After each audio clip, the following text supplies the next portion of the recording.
ধন্যবাদ। প্রভু গৌরব হোক। এই সময় আমাকে পরিচয় দিতে বলা হয়েছে। আমার খুব ছোট্ট পরিচয়, আমি যেটি জন্মগতভাবে পেয়েছি, আমি সেটাই সর্বত্র দিতে চাই। আর সেটি হচ্ছে, দেখেন আমার নামে শেষে রয়েছে দাস। আর আমি সেই জন্মগতভাবেই প্রভুর দাস হিসেবে মনোনীত হয়েছি, তাই প্রভুকে কৃতজ্ঞতা জানাই। এবং আমি প্রভুর দাস হিসেবে বর্তমানে বাংলাদেশ মেথডিস্ট চার্চের অন্তর্ভুক্ত। যে প্রধান চার্চ, মূল যে চার্চটি রয়েছে ঢাকাতে, ঢাকা সেন্ট্রাল মেথডিস্ট চার্চ, তার প্রধান পালক হিসেবে আমি সেই সেবা কাজে রত রয়েছি। এবং আমি সেই এছাড়াও ওর পক্ষে আমাদের বাংলাদেশ মাদুরী চার্চের যে সেমিনারি রয়েছে সেখানেও আমি আহ, শিক্ষা প্রদান করছি। এছাড়া আমি বাংলাদেশ মাদুরী চার্চের সেই সাধারণ যে যে সাধারণ সম্পাদক হিসেবে দায়িত্ব পালন করছি, বা জেনারেল সেক্রেটারি হিসেবে দায়িত্ব পালন করছি। ধন্যবাদ প্রভুকে যে তিনি তার রাজ্যের জন্য ব্যবহার করছেন। আসুন আমরা এই সময় বাক্যে যাই। আর আপনাদের জন্য আজকে যে বাক্য অংশ রয়েছে সেটি রয়েছে আদি পুস্তক, তার 35 অধ্যায় 15 পদ, মাত্র একটি পদ। কিন্তু আমি একটু বিস্তার সময় নিয়ে আমি আলোচনা করবো। সময় নিয়ে আলোচনা করবো মানে এই না যে আমি বড় করব আমার প্রচার। আমি সাধারণত দীর্ঘায়িত করতে খুব একটি পছন্দ করি না, কিন্তু 20 থেকে 25 মিনিটের মধ্যে আমি আশা করি শেষ করব। আসলে আমরা বাক্য দেখি। আদি পুস্তক তার 35 অধ্যায় 15 পদ, এবং এখানে লেখা রয়েছে, এবং যে স্থানে ঈশ্বর তাহার সহিত কথা কহিলেন, যাকব সেই স্থানের নাম বৈথেল রাখিলেন। এবং যে স্থানে ঈশ্বর তাহার সহিত কথা কহিলেন, যাকব সেই স্থানের নাম বৈথেল রাখিলেন। আহ আমরা যদি দেখি যে এই বৈথেল এই একটি মাত্র জায়গা যার নাম দুইবার রাখা হয়েছে। এবং আমরা যদি দেখি যে 28 অধ্যায় 19 পদ, আর সেখানে এই বৈথেলের সম্পর্কে লেখা রয়েছে। দেখুন, যখন যাকব, আহ, যিনি সেই ইসহাকের দ্বিতীয় পুত্র, তিনি আহ, সেই যখন বাবার কাছ থেকে আশীর্বাদ নিলেন, এবং তিনি যখন সেই বাবার কাছ থেকে বা মার কাছ থেকে তিনি যখন সেই মামা বাড়িতে পালিয়ে যাচ্ছিলেন, তখন তিনি যাওয়ার সময় পথিমধ্যে সেখানে সন্ধ্যা হয়ে যায় বা রাত হয়ে যায়। আর তিনি একটি পিলার বা একটি পাথর তিনি মাথায় দিয়ে তিনি ঘুমিয়েছিলেন। আর তিনি একটি স্বপ্ন দেখতে পারলেন, স্বপ্ন দেখতে দেখতে পেয়েছিলেন। আর সেই স্বপ্নটা হচ্ছে যে তিনি দেখছেন যে একটি মই বা একটা সিঁড়ি যা সেখান থেকে স্বর্গের সাথে সংযুক্ত, এবং সেখানে সেই স্বর্গীয় দূতগণ তারা ওঠানামা করছে, এবং ঈশ্বর তাকে তার সঙ্গে কথা বললেন। আর যখন তিনি ঘুম থেকে উঠলেন, তিনি এই কথা বললেন যে, আর তিনি ভীত হয়ে কহিলেন, "এ কেমন ভয়াবহ স্থান! এই নিতান্ত ঈশ্বরের গৃহ, এ স্বর্গের দ্বার।" এবং আমরা যদি দেখি সে 28 অধ্যায়, আদি পুস্তক 28 অধ্যায় 18 এবং 19 পদে সেখানে লেখা রয়েছে, পরে পর্ব যাকব প্রত্যুষে উঠিয়া বালিশের নিমিত্ত যে প্রস্তর রাখিয়াছিলেন, তাহা লইয়া স্তম্ভ রূপে স্থাপন করিয়া তাহার উপরে তৈল ঢালিয়া দিলেন। আর সে স্থানের নাম বৈথেল, ঈশ্বরের গৃহ রাখিলেন। কিন্তু পূর্বে ওই নগরের নাম লুশ ছিল। খ্রিস্টতে সুধীগণ, যখন যাকব তিনি স্বপ্ন দেখলেন, তিনি দেখলেন যে ঈশ্বরের দূতগণ সেখান দিয়ে ওঠানামা করছে, এবং ঈশ্বর তিনি সেই সিঁড়ির সে চূড়ায় তিনি আছেন, এবং তিনি বলছেন তার সাথে যাকবের সাথে কথা বলেন। এবং যাকব তিনি বললেন যে এ নিতান্ত ঈশ্বরের গৃহ, স্বর্গের দ্বার। আর তিনি সেই বালিশ, সেই মাথায় যে পাথরটি তিনি বালিশ হিসেবে ব্যবহার করেছেন, সেটিকে তিনি স্তম্ভ হিসেবে রেখে তিনি তার নাম রেখেছেন বৈথেল, এবং অর্থাৎ ঈশ্বরের গৃহ। কিন্তু এই নগরের, এই বৈথেলের পূর্ব নাম ছিল লুশ। আর এই ঘটনার পর 35 অধ্যায় তিনি আবার ঈশ্বরের সাথে কথা বললেন। তিনি ঈশ্বরের কথা অনুসারে তিনি ফিরে আসলেন। ফিরে আসার পর তিনি ঈশ্বরের কথা অনুসারে কাজ করলেন। কাজ করার পর 35 অধ্যায় 15 পদ অনুসারে, এবং যে স্থানে ঈশ্বর তাহার সহিত কথা কহিলেন, মানে দ্বিতীয়বার তিনি কথা কহিলেন, যাকব সেই স্থানের নাম আবার বৈথেল, মানে সেই পূর্বে যে নাম রেখেছে সেটাকে তিনি আবার উচ্চারণ করলেন, বৈথেল রাখিলেন। খ্রিস্টীয় সুধীগণ, তাহলে আমরা কি এটি বলতে পারি এই অনুসারে, যাকবের ইচ্ছা অনুসারে বা যাকবের কার্যক্রম অনুসারে, যেখানে ঈশ্বরের সাথে সাক্ষাৎ হয় সেই জায়গাটার নাম হচ্ছে বৈথেল। অর্থাৎ যেখানে ঈশ্বর থাকেন সেটি হচ্ছে ঈশ্বরের গৃহ, আর ঈশ্বরের গৃহ অপর শব্দ হচ্ছে বৈথেল। আজকে আপনি আমি যদি তাহলে এভাবে যদি একটি সারাংশতে আসি বা সমাধানে মানে উপসংহারে আসি, যে আপনি আমি যখন ঈশ্বরের সাথে কথা বলি, ঈশ্বরকে যখন আপনার আমার হৃদয়ে আহ্বান জানাই, আর তিনি যখন আপনার আমার হৃদয়ে অবস্থান করেন, আর সেখান থেকে যখন ঈশ্বর আপনার আমার সাথে কথা বলেন, তাহলে আপনি আমি অটোমেটিক বৈথেল। আমেন। যদি যাকব ঈশ্বরের সাথে কথা বলেন, আর যদি যাকব সেই জায়গার নাম রাখতে পারেন বৈথেল মানে ঈশ্বরের গৃহ, তাহলে বর্তমান যুগে আপনি আমি যদি প্রার্থনা করে বা যে কোনো উপায় হোক, যদি ঈশ্বরকে আপনার আমার হৃদয়ে সেই আহ্বান জানায়, আর যদি তিনি আপনার আমার হৃদয়ে অবস্থান করেন, অর্থাৎ আপনার আমার হৃদয়ে যদি ঈশ্বরের গৃহ রূপে পরিবর্তন হয়, তাহলে কি আপনি আমি বলতে পারি যে আপনি আমি বৈথেল। খ্রিস্টতে সুধীগণ, আর সেটার উপর ভিত্তি করেই আজকে আমি বলতে চাই, যে টাইটেল দিতে চাই, আমরা কি বৈথেল নাকি আমরা লুস? আমরা কি বৈথেল নাকি আমরা লুস? যদি আমাদের মধ্যে ঈশ্বর থাকেন, যদি ঈশ্বর আমাদের সাথে কথা বলেন, যদি ঈশ্বরের দূতগণ আমাদের মধ্যে ওঠানামা করেন, যদি আমাদের মধ্য দিয়ে ঈশ্বরের গৌরব মহিমা প্রকাশিত হয়, তাহলে আমরা কিন্তু বৈথেল, আমরা আর লুস নই। আজকে আমরা যদি বৈথেল হই, তাহলে আমরা আর রিপন নই। আমরা যদি বৈথেল হই, তাহলে আমি আর মার্টিন ফলিয়া নই। আমি যদি আজকে বৈথেল হই, তাহলে আমি লায়লা শার্লি নই। অর্থাৎ আমাদের পূর্ব যে অবস্থান তা পরিবর্তিত হয়। অর্থাৎ ঈশ্বর যখন আপনার আমার সাথে থাকেন, ঈশ্বর যখন আপনার আমার মধ্যে অবস্থান করেন, তখন আপনি আমি আর বৈথেল, আপনি আমি আর লুস থাকি না। অর্থাৎ আপনি আমি আর পূর্ব মানুষটা থাকি না, আপনি আমি পরিবর্তিত হয়ে বৈথেলে রূপান্তরিত, অর্থাৎ ঈশ্বরের গৃহে রূপান্তরিত হই। খ্রিস্টদের সুধীগণ, দেখুন ঠিক একই বাক্য যখন আমরা যোহন লিখিত সুসমাচার তার 1 অধ্যায় 12 পদ যদি দেখি, যোহন লিখিত সুসমাচার তার 1 অধ্যায় 12 পদ যদি দেখি, আর সেখানে লেখা রয়েছে, কিন্তু যত লোক তাহাকে গ্রহণ করিল, সেই সকলকে যাহারা তাহার নামে বিশ্বাস করে, তাহাদিগকে তিনি ঈশ্বরের সন্তান হইবার ক্ষমতা দিলেন। ঈশ্বরের সন্তান হওয়া মানে আপনি আমি অটোমেটিক্যালি ঈশ্বরের সাথে সম্পর্কযুক্ত। ঈশ্বর আপনার আমার সাথে থাকছেন, ঈশ্বর আপনার আমার সাথে কথা বলছেন, আর পিতা হিসেবে তিনি যখন আপনার আমার সঙ্গে আছেন, আপনি আমি আর লুস নই, আপনি আমি বৈথেলে রূপান্তরিত হচ্ছে। আমেন।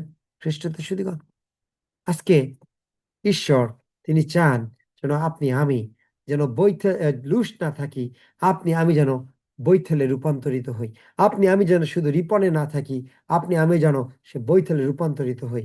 আজকে আপনি আমি যদি শুধু মার্টিন ফলিয়ায় যেন সীমাবদ্ধ না থাকি, আপনি আমি যেন সে বৈথেলে রূপান্তরিত। কারণ কারণ হচ্ছে বৈথেল মানে হচ্ছে ঈশ্বর সে স্থানে আছেন, আর ঈশ্বর যে স্থানে আছেন সেখানে থাকবে শান্তি।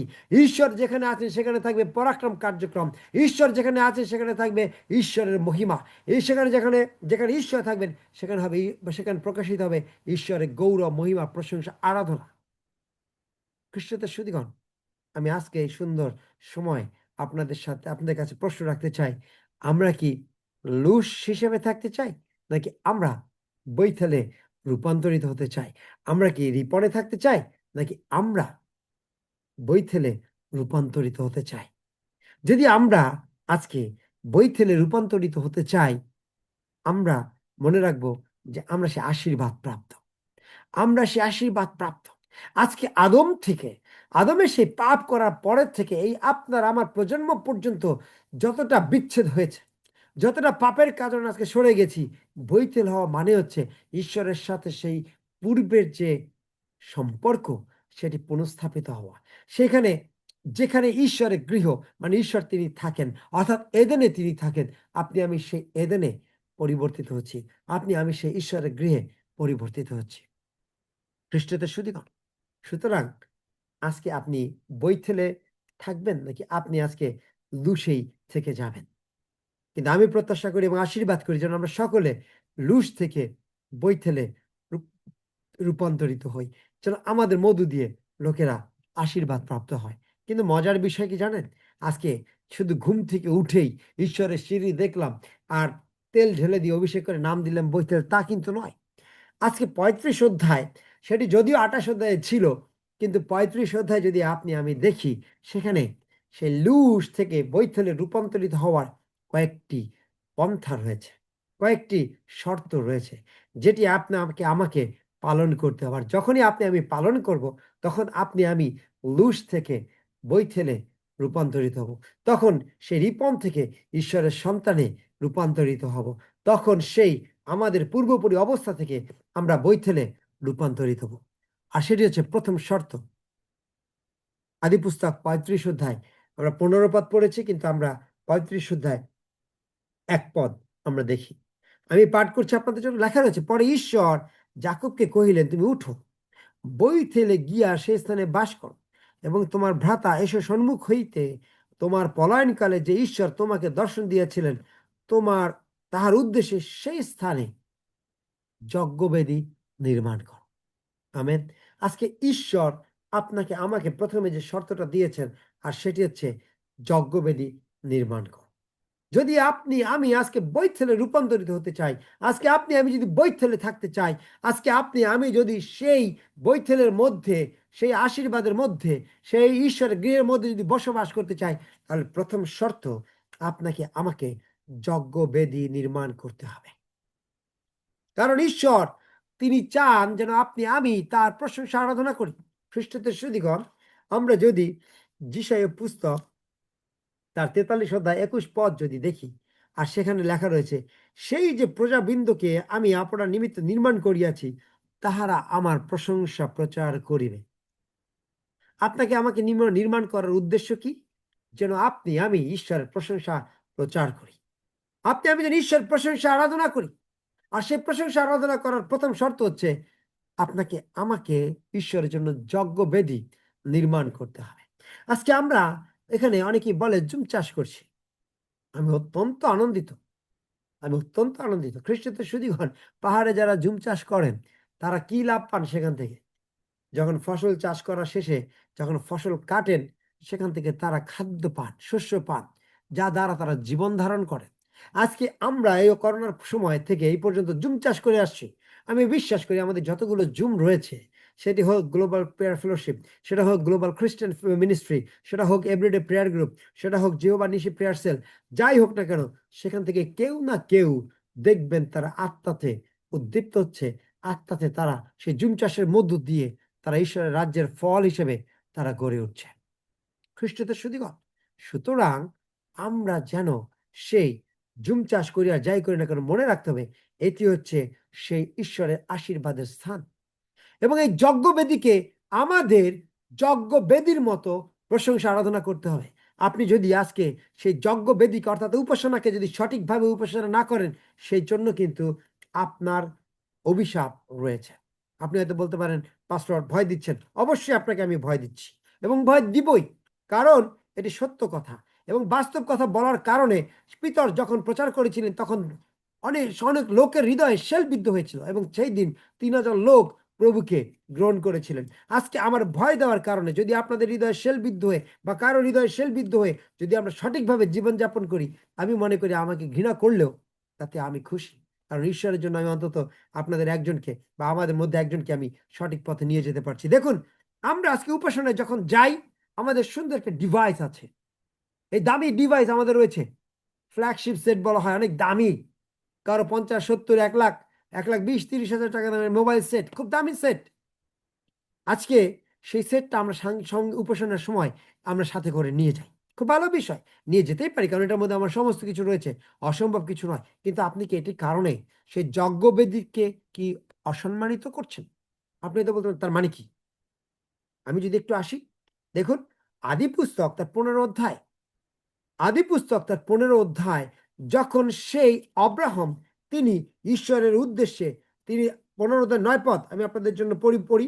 তিনি তাহাকে কইলেন, তুমি 3 বছর এক গাভী, 3 বছর এক ছাগি, 3 বছর এক মেষ এবং এক ঘুঘু ও এক কপোত শাবক আমার নিকটে আনো। পরে তিনি ওই সকল তাহার নিকটে আনিয়া দুই দুই খণ্ড করিলেন এবং এক এক খণ্ডের অগ্রে অন্য খণ্ড রাখিলেন, কিন্তু পক্ষীগণকে দ্বিখণ্ড করিলেন না। পরে হিংস্র পক্ষীগণ সেই মৃত পশুদের উপরে পড়িলে অব্রাহাম তাহাদিগকে তাড়াইয়া দিলেন। খুব বিশ্বস্ত, খুবই বিশ্বস্ত। হিংস্র পশুরা যখন সেই যজ্ঞবেদীর উপরে যখন তারা আসছিল, আক্রমণ করেছিল, তিনি তাদেরকে তাড়িয়ে দিয়েছেন। কিন্তু পরবর্তীতে বলা আছে 12 পদটি খুবই ভয়ঙ্কর। পরে সূর্যাস্তের সময় অব্রাহাম ঘোর নিদ্রাগত হইলেন, ঘোর নিদ্রাগত হয়েছেন। আর দেখো, তিনি ত্রাসে ও অন্ধকারে মগ্ন হইলেন।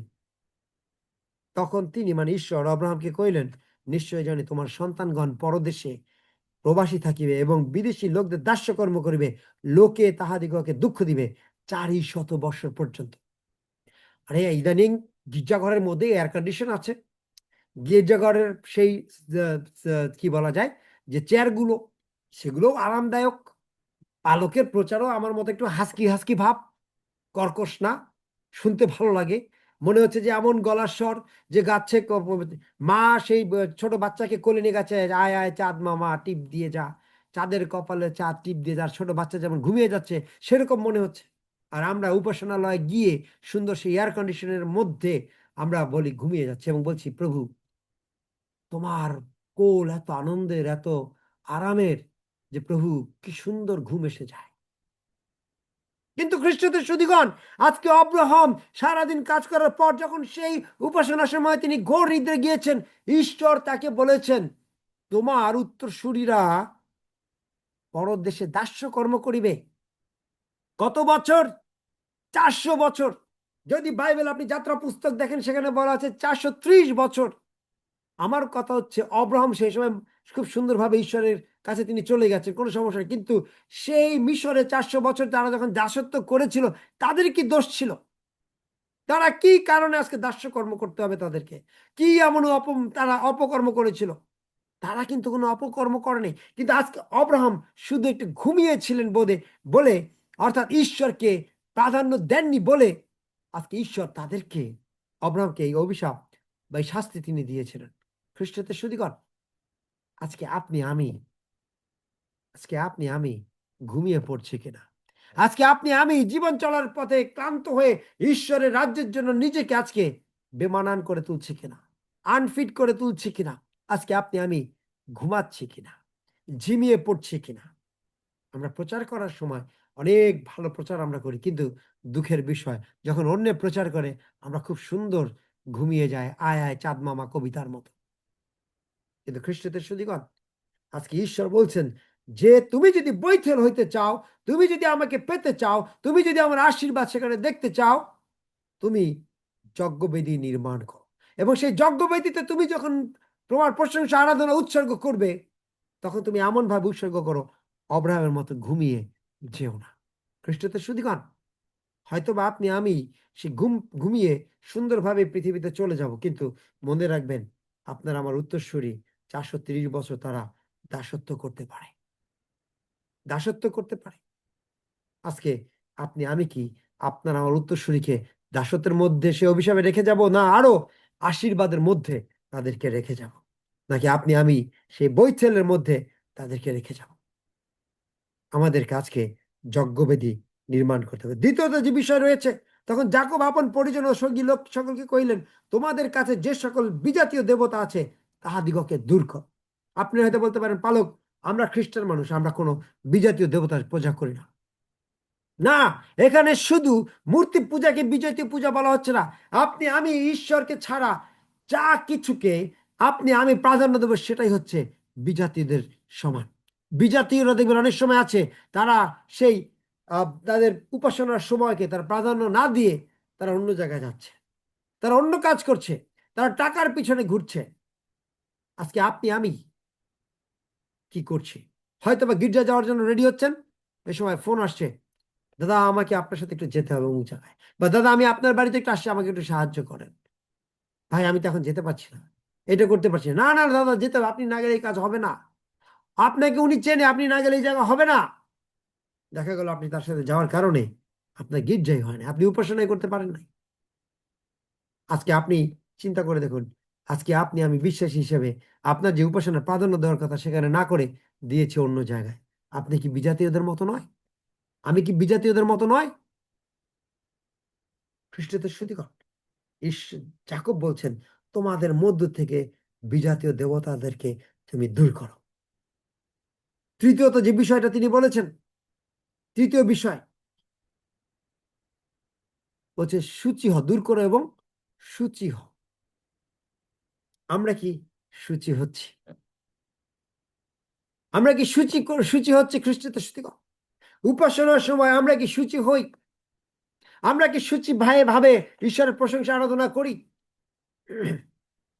অনেকে আছে, আপনি যদি নূতন নিয়মে দেখেন, বাইবেলে বলা আছে আমাদের দেহ পবিত্র আত্মার মন্দির। আমি আগে একবার বলেছি এই বিষয়, কিন্তু এই প্রচার নয়। পবিত্র আত্মার মন্দির, পবিত্র আত্মার মন্দিরে যদি আপনি সেই নেশা জাতীয় দ্রব্য যদি ঢোকে, এটি কি আর পবিত্র থাকবে? এটি কি আর পবিত্র থাকবে? এই নয়, যদি এখানে পানের পিক ঢোকে, এখানে যদি সেই সিগারেটের ধোঁয়া ঢোকে, এখানে যদি সেই অন্য কোনো সেই নেতিবাচক বিষয়গুলো ঢোকে, তাহলে এটা কি আপনার দেহ, যতই আপনি আমি পরিষ্কার পরিচ্ছন্ন বাহ্যিকভাবে থাকি না কেন, যদি ইন্টারনালি যদি আপনি আমি সূচি না থাকি, সেটা কি সূচি হবে? অবশ্যই বাহ্যিকভাবে আমাদের পরিষ্কার থাকতে হবে, কিন্তু যদি ইন্টারনালি যদি সূচি না থাকে, সেখানে কি আপনি আমি সূচি হচ্ছি? বাইরের থেকে হয়তো বা আপনারা আমাকে পরিষ্কার পরিচ্ছন্ন দেখছেন, কিন্তু আমার ভিতরে কি আছে সেটা ঈশ্বর জানে। অর্থাৎ শুধু বাহ্যিক ভাবে নয়, আভ্যন্তরিক ভাবে, আভ্যন্তরিক ভাবেও আমাদেরকে সূচি হতে হবে। আজকে যাকব তিনি তার লোকদেরকে বলছেন তোমরা সূচি হও। চতুর্থ বিষয় তিনি বলেছেন অন্য বস্ত্র পরো, অন্য বস্ত্র পরো। অর্থাৎ বলেছেন যেন আপনি আমি যেন সেই উপাসনার পোশাক পরি। আমরা নূতন নিয়মে একটা গল্প খুব ভালো জানি। রাজা তিনি ভোজ প্রস্তুত করেছিলেন, কিন্তু যখন তার বন্ধুদেরকে তিনি সে নিমন্ত্রণ করেছেন, তারা বলেছেন আমার গরু কিনছি দেখতে যাওয়া লাগবে, আমার অমুকে বিয়ে করেছে দেখতে যাওয়া লাগবে, এই সে অনেক অজুহাত তারা দিয়েছিল।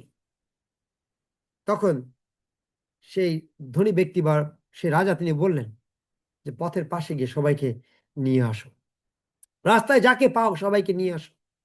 তিনি নিয়ে আসলেন, কিন্তু একজন ব্যক্তির বস্ত্র ছিল না, বিবাহ ভোজের বস্ত্র ছিল না, তিনি তাকে বের করে দিয়েছিলেন।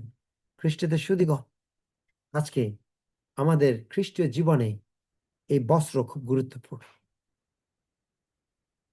আমি আমার গর্ব করতে চাই না, এই বাক্য পড়ার অনেক দিন আগের থেকে আমার একটি অভ্যাস রয়েছে, আর সেটি হচ্ছে জুমের উপাসনা হোক বা ফেস টু ফেস উপাসনা হোক, আমি সব সময় উপাসনা করার আগে, আমি এটা একটু বাতিকের মতো বলতে পারেন, আমি সব সময় গোসল করি, আমার পরিষ্কার পরিচ্ছন্ন জামা কাপড় পরে আমি অনেককে দেখেছি তারা উপরে শার্ট পরেছেন, নিচে লুঙ্গি পরে তারা বসে প্রচার করেছেন।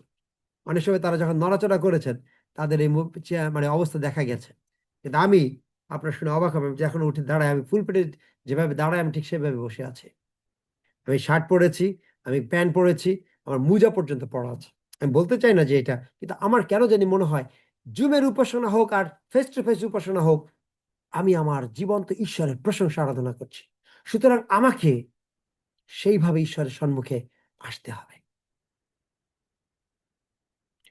কিন্তু আবার এটাও গুরুত্বপূর্ণ, আমি শুধু ও পোশাক পরলাম কিন্তু আমার ভিতরে কালিমা, আমার ভিতরে অসুচিতা, কখনোই আমার এই পোশাক আমাকে সাহায্য করবে না। কিন্তু তারপরেও আমাকে পরিষ্কার পরিচ্ছন্ন, আমাকে আমার ঈশ্বরের উপাসনা করার সেই মন মানসিকতা আমাকে থাকতে হবে। এবং দেখুন চতুর্থ 4 পদে, 35 অধ্যায় 4 পদে যাকব তিনি একটি কাজ করেছেন। তাহলে তারা আপনাদের হস্তগত বিজাতীয় দেবতা ও কর্ণকুণ্ডল সকল যাকবকে দিল, আর তিনি ওই সকল সিকিমের নিকটবর্তী এলা বৃক্ষের তলে পুতিয়া রাখিলেন। গাছের নিচে তিনি পুঁতে রেখেছেন, তিনি এমনি ধরে ফেলে দেন নাই ডাস্টবিনে, তিনি ওটাকে মাটির চাপা দিয়েছেন। অর্থাৎ এই যে ধরনের নোংরামি বা এই যে ধরনের বিষয়গুলো যা ঈশ্বরের কাছ থেকে আপনাকে আমাকে দূরে রাখে, সেইগুলোকে তিনি একেবারে মাটির সাথে মিশিয়ে দিয়েছেন, পুঁতে দিয়েছেন, যেন এইগুলো আমরা যেন আবার অনুসরণ না করি। অর্থাৎ আমাদের সমস্ত হৃদয় মনোপ্রাণ দিয়ে যেন আমরা প্রভুর প্রশংসা আরাধনা করি।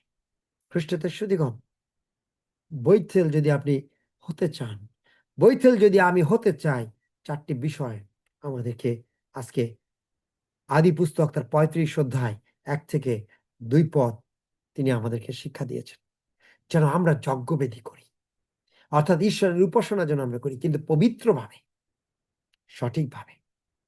দ্বিতীয়ত, যেন আমরা আমাদের মধ্য থেকে বিজাতীয় দেবতা, অর্থাৎ নোংরামি, অন্যরা যা করে, অন্য বিধর্মীর ভাই বোনেরা যা করে, সেগুলো যেন আমরা না করি। আমরা যেন কোনো কম্প্রোমাইজ এই বিষয় না করি। তৃতীয় বিষয়, যেন আমরা শুচি হই, আমাদেরকে যেন শুচি রাখি। চতুর্থত বিষয়, যেন আমরা অন্য বস্ত্র, বাহ্যিকভাবে যেন আমরা সেই পরিষ্কার পরিচ্ছন্ন থাকি। দেখুন, ঈশ্বর যখন নিস্তার পর্ব করেছিলেন, এই ইসরায়েল জাতিকে মুক্ত করেছিলেন, তিনি বলেছিলেন যে তোমরা মিশরীয়দের কাছ থেকে সেই বস্ত্র চাহিয়া লও, গয়না চাহিয়া লও। আরে ঈশ্বর, তুমি আমাদেরকে মুক্ত করতেছো, আমরা এই দেশ থেকে স্বাধীন হয়ে যাব, যাওয়ার সময় তাড়াতাড়ি বেরোয় দেবো, কিন্তু আবার নতুন জামা কাপড় কেন? ইয়াস, কারণ নতুন জায়গায় যাচ্ছি, নতুন দাসত্ব থেকে মুক্ত পাচ্ছি, আমরা সেই দুগ্ধ মধু প্রবাহী দেশে ঈশ্বরের প্রশংসা আরাধনা করতে যাচ্ছি।